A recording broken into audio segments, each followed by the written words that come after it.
They don't actually care about what the young people are doing. They're just grumpy because they woke up this they're morning old.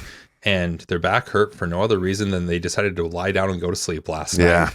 And their penance for sleeping is now my back hurts the rest of the day. And instead of just accepting it, they need to lash out at young people who are living their most youthful selves right now. Yeah, exactly. Well, before we move on and they're cool, and you're not cool anymore, bud. Before we move on from Headless Horseman, I'm sorry. We neither of us know a whole lot about the Headless Horseman lore, but you do know, I bet, a little bit about kind of why this angle of a villainous Hessian trooper would have been popular in the early 1800s, yes. Right? Like, still, you know, it's like, can you frame for people why that would have been a popular villain in a time like 1820? Well, they had a very distinct look, those Hessians did. And we're coming out of the War of 1812 and the Revolution. And again, you have people that are still in relatively good shape who remember those periods. And the Hessians were... they were the stormtroopers of the British military. That's who they used in the Patriot movie. Yep. If you're gonna have a bad guy British guy, got to make him a Hessian. Mm-hmm.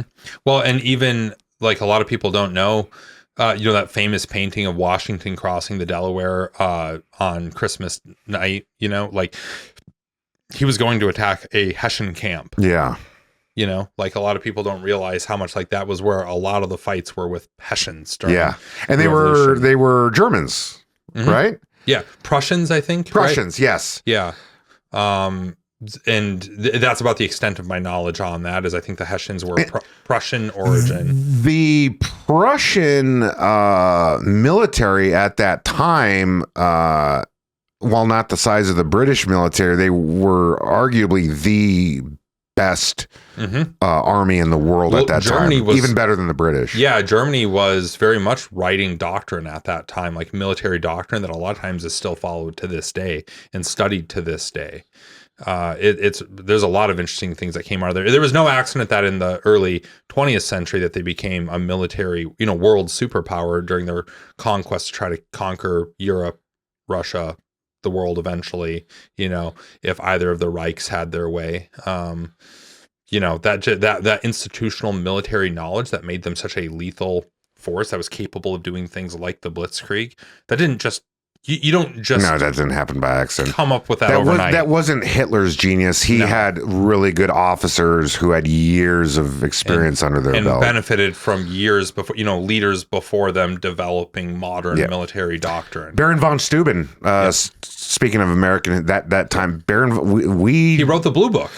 Yeah, we don't exist as a country without a Prussian military officer that basically stolen valored his way into service of Washington,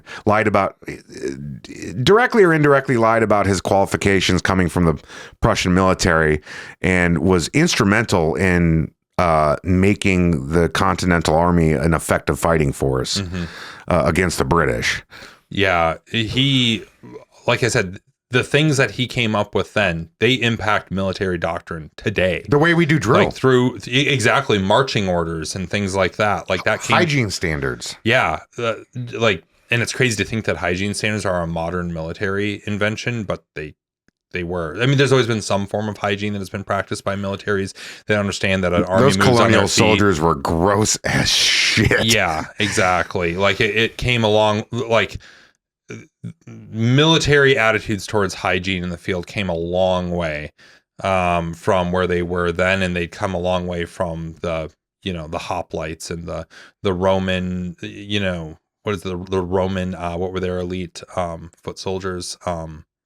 The legionnaires? Yes. Yeah. Roman legionnaires, like the legionnaire tests that they'd have to do and things like that. Like there's a lot of evolution from there, but yeah, so you've got these, you've got these Hessians that are just They're everybody. the ultimate bad guy. Yeah, ultimate bad guy. They're the equivalent of like in the 1980s having an Eastern European person for every bad guy in every action movie. Right. Yeah, that's You a know? great way of putting it. Right? Like it's always an a Ukrainian or a Yugoslavian or a Russian, or I think a lot of times they try to avoid actual Russians saying Russia and just make them some other. Just he's some sort of Slav. Yeah, exactly. That's even when you look at kind of the peak of the like Ben-Hur and all the big epics that were coming out of Hollywood in the 50s. It was a pretty simple formula how to distinguish who the good and bad guys were. The bad guys typically were given British accents and the good guys had American accents. Really? Yeah, you saw that a lot in old Hollywood. Yeah. If you saw it with Ben-Hur, all the Romans had British accents, where all the Jews, the underdogs, had American accents. Interesting.